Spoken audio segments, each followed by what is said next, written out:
নমস্কার। আপনি কোথা থেকে এসেছেন? আমি হুগলি জাঙ্গিপাড়া থেকে এসেছি।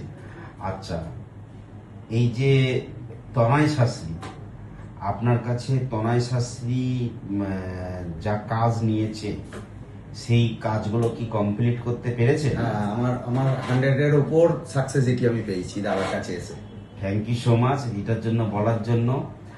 আর তনয় শাস্ত্রীর কাছে কি একটা সত্যি কথা বলবেন, তনয় শাস্ত্রীর কাছে কি পয়সা পয়সাটাই কি না ইম্পর্টেন্ট? না না না, আমি আমাদের যে কখনো কোনো সমস্যায় পয়সার কোনো ব্যাপারই নেই, আমাদের দাদা কাজ করে দেয়। মানে টাকাটা আগে যে সেটা কথা নয়, আর খুবই তো উনি কম মূল্যে কাজ করে দেন, মানে বাজারে এই মূল্যে কেউই কাজ করবে না। তাও তো এখন সবাইকে বলা হয়েছে যে ফ্রি এখন তো ভিজিটে free দেখা হচ্ছে, চলছে, হ্যাঁ। ফ্রিতে দেখা হচ্ছে। যাই হোক, আপনি তো অনেক আমি ভালো আমি কাজ খুব করছেন। সাকসেসিটি, মানে দাদার দিন আমি কোনোদিন ভুলতে পারবো না। অনেক মানে ধন্যবাদ। দাদাকে আমি যেভাবে নিজের দাদার থেকেও বেশি ভালোবাসি, আজকে এই ভালোবাসার জায়গাটা একদিনে তো তৈরি হয়নি। ভালো থাকবেন। মা রাজেশ্বরী মা আপনার মঙ্গল করুক।